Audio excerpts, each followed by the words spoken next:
இந்த ஆம்புலன்ஸ் ஒண்ணுமே அவ்வளவு பெரிய அசம்பாவிதமா நடக்கல. சும்மா வந்து ஆம்புலன்ஸ் மட்டும் உள்ள போகுது. ஆனா அங்கிட்ட இருந்து நாங்க எட்டி பார்த்தோம்னா உள்ள யாருமே இல்ல. அதுக்குள்ளே ஸ்பீக்கர் ஒயர் அத்து விட்டானுங்கண்ணா. கரண்ட் பறிச்சு ஸ்பீக்கர் ஒயர் அத்து விட்டா ஃபேனர் கிழிச்சிட்டானுங்க.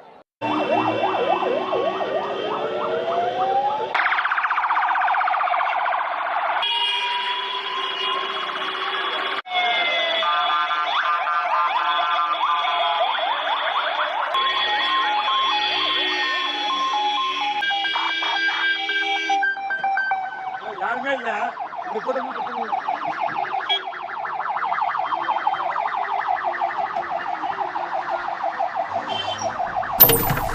கரூர் சம்பவம் பல தரப்புல மாறுபட்டு மக்கள் கிட்ட தவறான செய்தியா போய் சேருதுங்கிற ஒரே காரணத்துக்காக ஆதாரத்தோட நம்ம காமெடி சேனல் இந்த பதிவை நான் பதிவிடுறேன். இந்த பதவி கையை விட்டு போயிடக்கூடாதுன்னு பதவி மோகத்துல மக்களோட உயிரை வச்சு அரசியல் பண்றாங்க. டிவில சொல்ற மாதிரி உயிர் இழப்புகளுக்கு யார் காரணம்? வரக்கூடாதுன்னு சொன்ன குழந்தைகளும் பெண்களும் இல்ல, தாவேகா தலைவர் விஜயும் இல்ல. இவர் அரசியலுக்குள்ள வந்துடக்கூடாதுன்னு ஆளுங்கட்சி பண்ண ஒரு திட்டமிட்ட சதிதான் இது. என்ன ஆதாரம் இருக்குன்னா ஒவ்வொன்னா சொல்றேன் கேளுங்க. கேட்ட இடத்துல இடம் கொடுக்காதது, போதுமான போலீஸ் பாதுகாப்பு இல்லாதது, ஏற்கனவே குழி தோண்டி வச்சது, அந்த குழியை மூடாம வச்சது, அது தெரிஞ்சும் அதே இடத்துல இடம் கொடுத்தது, மொத்த மின்சாரமும் கட் பண்ணி விட்டது, ஆள் இல்லாம 10-15 ஆம்புலன்ஸ் அந்த பகுதியில் வந்தது, சம்பவம் நடந்த அந்த கொஞ்ச நேரத்துல அன்பில் மகேஷ் செந்தில் பாலாஜி அந்த இடத்துக்கு வந்தது, பொள்ளாச்சி கள்ளக்குறிச்சி இது எல்லாம் தாண்டி லாக்அப் டெத் வரைக்கும் ஆற விட்டு பேசின ஆளுங்கட்சி உடனுக்குடனே இறந்து போன உடல்களை போஸ்ட்மார்ட்டம் பண்ணி கொடுத்தது, இழப்பீடு தொகை 1 லட்சம்னு சொல்லி கொஞ்ச நேரத்துல தலா 10 லட்சம்னு கொடுத்தது. இப்படி ஒரு மணி நேரத்துல எத்தனை டிராமா! கூட்டத்துல டிஎம்கே கட்சிக்காரங்களை கூட்டத்துல இறக்கி விட்டு தாவேகா தலைவர் மீது செருப்பு தூக்கி வீசி கலவரத்தை உண்டாக்க முயற்சி பண்ணதும், மக்களோட மக்களா கலந்து பொய்யான அவதூறு பரப்புனதும் பண்ணிட்டு இருந்தாங்க. இப்பவும் அதான் பண்ணிட்டு இருக்காங்க, இன்னும் அதான் பண்ணுவாங்க. இது எல்லாமே பக்காவா பிளான் பண்ணி பண்ணிருக்காங்க. இது எதுவுமே மக்களுக்கு தெரியாது அவங்க நினைச்சிட்டு இருக்காங்க. ஆனா மக்கள் முட்டாள்கள் கிடையாது. மக்கள் ரொம்பவே தெளிவா இருக்கிறாங்க. அவங்களை இன்னும் தெளிவாக்கவும் உண்மையை தெளிவுபடுத்தவும் தான் இந்த பதிவு. கட் பண்ணாம போறேன், முழுசா பாருங்க, உங்களுக்கே புரியும் நடந்தது என்னன்னு. பேசுறது கேட்கல, மைக் ஆஃப் பண்ணிட்டாங்க, ஒன்னும் சவுண்ட் கேட்கல. ஆனா கும்பல் ஃப்ளோ, குரோல் ஃப்ளோ, குழந்தைங்க ரொம்ப மயக்கம் போட்டு விழுந்துருச்சு. முடியல, பார்க்கவே முடியல, எதுவுமே ரொம்ப கஷ்டமா இருந்துச்சு. குழந்தை கொண்டு வந்துட்டு பாவமா இருக்கு. பச்சை குழந்தைகளை கொண்டு வந்து ஏறி எதுக்கு நிக்கிறாங்க எல்லாரும்? யாரோட பேரை கெடுக்கிறதுக்கு, விஜயோட பேரை கெடுக்கிறதுக்காக இது எல்லாமே நடந்தது. கட் அவுட் விழுந்ததுதான் பிரச்சனைங்க சொன்னாரு, அறிவிச்சாங்க. அதே மாரி எதுக்கு குழந்தைங்களை கூட்டிட்டு வந்தாங்க? இது எதிர்கட்சியோட சதிதான். விஜய் பேசுறத கேட்கல, பவர் கட் பண்ணிட்டாங்க. செந்தில் பாலாஜினால பவர் கட் ஆயிருச்சு, அவ்வளவுதான். ஸ்பீக்கர் கட் பண்ணிட்டாங்க. எதுக்கு ஸ்பீக்கர் கட் பண்ணோம்? நாமக்கல் எல்லாம் அவ்வளவு நல்லா நடந்துச்சு, இங்க ஏன் நடக்க விடல? எதுக்கு இத்தனை ஆம்புலன்ஸ் போகுது? ஏன் மக்கள் இவ்வளவு தூரம் கஷ்டப்படுறாங்க? ஏன் இந்த ஊர்ல மட்டும் இந்த மாதிரி நடக்குது? இதுக்கு ஒரு விடுவு காலமே கிடையாதா? 2026ல தலைவர் வருவாரு, எல்லாத்துக்கும் பதில் சொல்லுவாரு. அப்ப இருக்கு எல்லாத்துக்குமே. இவங்க நினைச்சா கண்ட்ரோல் பண்ணி இருந்திருக்கலாம். ஏன் இந்த இடத்த கொடுக்குறாங்க? கரூர்ல வேற இடமே கிடையாதா? அவ்வளவு இடம் இருக்கு, அங்கெல்லாம் கேட்டப்போ இவங்க ஏன் கொடுக்கல? இந்த இடத்துல இவங்க நெருக்கடியாக வந்து கொடுத்துருக்காங்க. நாங்களும் பார்க்குறோம், எங்க இருந்து அந்த ரவுண்ட் இடத்துலேருந்து அவ்வளோ க்ரௌடு, எல்லா க்ரௌடும் இங்கே வந்தது. போலீஸ் நினைச்சா அப்படி எப்படி நிறைய பேருக்கு தடுக்க முடியும். இதே சிஎம் சார் வந்தாருன்னு எவ்வளவு கட்டுப்பாடு பண்றாங்க, எவ்வளவு பேர் பண்றாங்க. இங்க பாருங்க எத்தனை ஆம்புலன்ஸ் போகுதுன்னு பாத்தீங்களா? மக்களை பலி கொடுத்து இந்த ஆட்சி நடத்தணும்னு ஆசைப்படுறாங்க.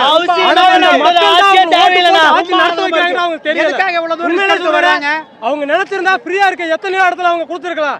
ஏன் இங்க கொடுக்குறாங்க? 4 பேர்த்த பலி கொடுத்து நம்ம ஆட்சி வளரணும்னு ஆசைப்பட்டு தான் இந்த ஆட்சி நடத்துறாங்க. அடுத்து என்ன பண்ணுவாங்க? ஆசைப்பட்டு வந்தாரு, என்னைக்கு ஃப்ரீயா வந்துட்டாரு அப்படின்னு வீணா பலி போடுவாங்க. ஏன் இந்த இடத்துல இது வேணும்னே திட்டமிட்டு சரினா ஆட்சி போலீஸ் நினைச்சா வராங்க, வரல. அது இவ்வளவு ஒரு கிரவுட வந்து ஈஸியா மக்களோட ஆசை அவங்க நிறைவேத்துறக்காண்டி மக்கள் விரும்புற இடத்தை கொடுத்துருக்கணும். மக்களை வந்து ரொம்ப அவமதிக்கிறாங்க. ஃபர்ஸ்ட் எவ்வளவு பேர் வர்றாங்க, எவ்வளவு கூட்டம் வருது தெரியுது. என்ன பண்ணிருக்காங்க? வேற பெரிய இடத்துல பாதுகாப்பு வேலை. ஆனா மக்களை மதிக்கவே மாட்டாங்க இந்த அரசு. இவ்வளோ ஆம்புலன்ஸ் தேவையே இல்லைங்க. எங்களுக்கு சரியான இடத்த நீங்க கொடுத்துருந்தீங்க அப்படின்னா டிஎம்கே 30 விழா நடத்துனீங்க. எவ்வளவு பெரிய இடத்த நீங்க போட்டு நடத்துனீங்க? 4 நாளைக்கு முன்னாடி எவ்வளவு பெரிய இடத்த போட்டு நீங்க நடத்துறீங்க. ஆனா நீங்க உங்களுடைய ப்ரோகிராம்னா பாதுகாப்பா நடத்துறீங்க. ஆனா எங்க தளபதி வராரு, 4 மாவட்டத்தில் நடத்துற, திருச்சி திருவாரூர் நடத்துறாரு. இவ்வளவு பெரிய கூட்டம் இருக்குன்னு தெரியும் தானே உங்களுக்கு கவர்மெண்ட்டுக்கு? அதுக்கான இடம் கரூர்ல இல்லவே இல்லையா? அதுக்கான ஆட்சி இல்லவே இல்லையா? ஏன் எங்க தளபதி சுதந்திரமே கிடையாதா? ஆனா இந்த மாதிரி ஒரு ஆட்சி, கேடு கட்ட ஆட்சி தூக்க போற 2026 எங்கள் விஜய் முதல்வரா வர போறாரு. தமிழக வெற்றி கழகம், தமிழக வெற்றி கழகம். 10 மணில இருந்து வெயிட் பண்ற வருவாங்கண்ணா அவரை பார்க்கறதுக்காக. பட் ஆனால் இந்த க்ரௌடு வந்தோடனே என்ன பண்ணிட்டாங்க, ஃபஸ்ட்டு 3 வண்டி போகிறப்ப இடம் இருந்ததுங்கண்ணா. விஜய் வண்டி வந்தோடனே எல்லாம் போலீஸ் ஒழுங்காக பாதுகாப்பும் கொடுக்கலைங்கண்ணா. அவங்க வந்து முன்னாடி வராமல் இருந்ததுன்னா நம்ம சேஃப்டியாக நின்று பார்த்துருக்கோம். அவர் வந்து இங்கே வந்தோடனே முகத்தை க்ளோஸ் பண்ணிட்டாருங்கண்ணா. அவர் நாங்கள் இன்ன வரைக்கும் காலையிலேருந்து 10 மணிலேருந்து சோறு தண்ணி திங்காமல் நின்று வெயிட் பண்ணி பார்த்துட்ருக்கோங்க. பார்க்கவே முடியலைங்கண்ணா. இப்போ வந்ததே வேஸ்ட்டு தான். கூட்டத்தில் உயிர் பிழைச்சதே தப்பு. உலகத்தில் யாரும் இல்லாத தலைவராங்க. அந்த முக்கில் இருந்த லைட்டை போட்டிருந்த இந்த பிரச்சனையில் இருந்திருக்காதுங்க. ஃபேமிலி குழந்தைங்களாம் அங்கங்கே பார்க்குறவங்க பார்த்துட்டு போயிருப்பாங்க. இங்கே போய் மாசு காட்டுறேன், அதை காட்டுறேன், இதை காட்டுறேன், அங்கே போய் நின்றுக்கிட்டு லைட்டை போட்டதுனால தான் இங்கே நெருக்குறாங்க. பச்சை குழந்தைங்க, பொம்பளைங்க பார்க்க முடியலைங்க, அத்தனை பேருங்க. அந்த முக்கில் லைட்டை போட்டிருக்கலாம்லங்க. என்னங்க குறைஞ்சி போச்சு அந்த முக்கில் லைட்டை போட்டிருந்தா? கேரவனுக்குள்ளே இருக்கிற லைட்டு தான் சொல்கிறேன். அவங்கவுங்க எதுக்குங்க வராங்க? தொண்டர்கள் மட்டும்தான் கட்சிக்காக வராங்க. மற்றவங்க எல்லாம் விஜயை பார்க்கணும். பொம்பளைங்க லேடிஸ் குழந்தைங்க பொம்பளைங்கெல்லாம் விஜயை பார்க்கணும் தான் வராங்க. ஓகேங்களா? அவங்க பாட்டுக்கு வீட்டில் இருந்துட்டு விஜய் கேரவனில் பார்த்தோமான்னு வீட்டுக்கு போயிருப்பாங்க. லைட் ஆஃப் பண்ணிட்டு அது வரைக்கும் போனதுனால தான் எல்லாரும் கூடவே போனாங்க. திருச்சி புறநகர் கிழக்கு மாவட்டம்ல லால்குடி சட்டமன்ற தொகுதிங்க. பேசுகிற கேட்க முடியல, ஏன்னா செம கும்பலாக இருந்துச்சு. அதனால சரி லைவ் பார்த்துக்கலாம் அப்படின்னு சொல்லிட்டு எல்லாம் கிளம்பிட்டோம். ஆனால் பேசிக்கிட்டு இருக்காரு. இந்த ஆம்புலன்ஸ் ஒன்றுமே அவ்வளோ பெரிய அசம்பாவிதம்லாம் நடக்கல. சும்மா வந்து ஆம்புலன்ஸ் மட்டும் உள்ளே போகுது. ஆனால் அங்கிட்ட இருந்து நாங்கள் எட்டி பார்த்தோம்னா உள்ள யாருமே இல்லை. எதுக்கு இப்படி ஆம்புலன்ஸை குறுக்க விடணும்? நாங்கள் இதை கேள்வி கேட்கல, ஒரு தொண்டராக கேள்வி கேட்கல. ஒரு பெரிய லேடிஸ் வந்திருக்காங்க, பெரியவங்க வந்திருக்காங்க, அவங்களுமே இந்த கேள்வியை கேட்குறாங்க. யாருமே இல்லையா? எதுக்காக ஆம்புலன்ஸ் இத்தனை வாட்டி போயிட்டு இங்கிட்டு போகுது? இதோட 10 வாட்டி போயிடுச்சுன்னா 10 ஆம்புலன்ஸ் போயிடுச்சு. எதுக்கு இவ்வளோ இடையூறு? கூப்பிட்டாருனே, ஒரு 2 பேஷண்ட் இருந்தாங்க. நாங்களும் அங்கேருந்து தான் வந்தோம். அதே இடத்துல தான் க்ரௌடு, அதே இடத்துல தான் நாங்களும் மாட்டணும். அங்கேருந்தா நாங்களும் வெளியில் வந்தோம். அந்த பேஷண்ட் 2 பேரை ஏற்றிட்டு போயிட்டாங்க. இப்போ அங்கிட்டு போய் எடுத்து பாருங்க, வீடியோலாம் எடுத்து பாருங்க. அங்கிட்டு போகிற ஆம்புலன்ஸ் எல்லாமே சும்மா தான் போகுது. யாருமே இல்லை, உள்ள யாருமே இல்லை. வேணும்னே இதில் பண்ணுற மாதிரி தான் இருக்குது எல்லாமே. கலைக்கிறோம் மக்கள்கிட்ட வந்து ஒரு பேர் வாங்குறத இது வேணாம், எதுக்கு அங்கே வந்தோம் அப்படின்னு நினைக்கிற அளவுக்கு பண்ணுறாங்க. வேணும்னே கண்டிப்பா வருவாருண்ணே. அவரு தானே கண்டிப்பா வருவாரு. இடையூறு பண்ணாலும் கண்டிப்பா தளபதி தான் வருவாரு. பயம்லாம் சொல்றாங்களே, எதுக்குண்ணே இவ்வளவு இடையூறு கொடுக்கணும்? அவர் பாட்டுக்கு வராரு, அவர் பாட்டுக்கு பேரணி எடுத்துட்டு போறாரு. எதுக்கு இவ்வளவு பிரச்சனை பிரச்சனை பண்ணணும்? கண்டிப்பா ஆட்சி அமைப்பாரு. 2026 ஆட்சி அமைப்பாரு. இது இந்த வீடியோ எடுத்துக்கோங்க. இதெல்லாம் அப்படியே எடுத்துக்கோங்க. எத்தனை ஆம்புலன்ஸ் போகுதுன்னு நீங்களே பாத்துக்கோங்க இதை கண்ணார.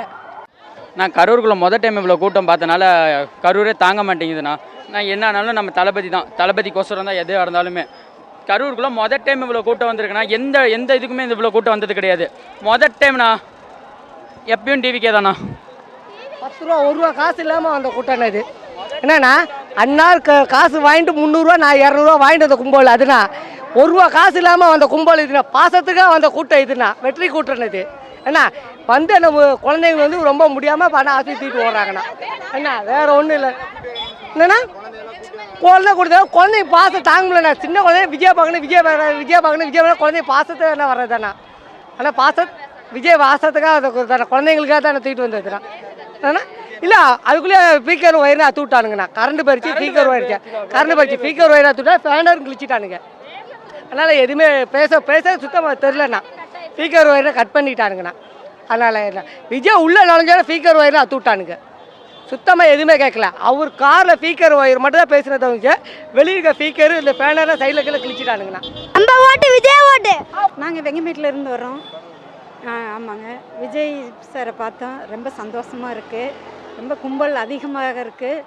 ரொம்ப என்னன்னு ரொம்ப ஹாப்பியாக இருக்குது. பார்த்தோம், நல்லா இதாக இருக்குது. கும்பல் ரொம்ப கண்ட்ரோலே பண்ண முடியல, இதாக இருக்கிறாங்க. இப்போ ரொம்ப மக்கள் ரொம்ப மத்தியானத்தில் 3 மணிலேருந்தே அவர் வரான்னு ரொம்ப எதிர்பார்த்துக்கிட்டு இருந்தாங்க. ரொம்ப எல்லாருமே பார்த்தாங்க, மகிழ்ச்சி. கும்பல் கண்ட்ரோல் பண்ண முடியல.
அதுக்கு அவங்க அப்படியே போட்டு போகிறவங்க அடிச்சு உதைக்கிறாங்க.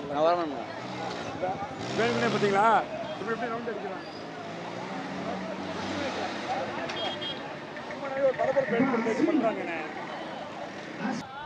கழக தோழர்கள் சாலையில எல்லா பக்கமும் ஓரத்துல ஒதுங்கி நிற்கிறீங்க. நிகழ்ச்சி முடிஞ்சிருச்சு. எல்லாரும் வீட்டுக்கு போங்க. தயவு செய்து நிகழ்ச்சி முடிஞ்சிருச்சு. சாலை ஓரங்கள்ல ஆங்காங்க நிற்கிறவங்க நேரா வீட்டுக்கு போங்க. காவல்துறைக்கு ஒத்துழைப்பு கொடுங்க. தேவையில்லாம இங்க கூட்டம் போட்டு இருக்க வேண்டியதில்ல. எல்லாரும் கிளம்புங்க. கிளம்புனாதான் ஒரு இருவர் யாராவது மிஸ் ஆயிருந்தாங்கன்னா அவங்களை நம்ம கண்டுபிடிக்க முடியும். எங்கேயாவது நிக்கிறவங்களை நம்ம தேடுறதுக்கு வாய்ப்பு இருக்கும். தயவு செய்து எல்லாரும் கிளம்புங்க. காவல்துறைக்கு ஒத்துழைப்பு கொடுங்க. இப்பா கழக தோழர்கள் மறுபடியும் சொல்லிட்டு இருக்கு. இந்த கழக தோழர்கள் கொஞ்சம் ஒத்துழைப்பு கொடுங்க. நீங்க முன்ன கிளம்பி போங்க. யாராவது குழந்தைங்க மிஸ் ஆனாலும் பெரியவங்க மிஸ் ஆனாலும் ஜென்ரேட்டர் ரூம்ல வந்துருங்க. எல்லாருமே இங்க வெயிட் பண்ணிட்டு இருக்காங்க. ஏதோ யாரும் பார்க்கப்பட தேவையில்லை. யாராக இருந்தாலும் ஜென்ரேட்டர் ரூம்ல வந்துருங்க.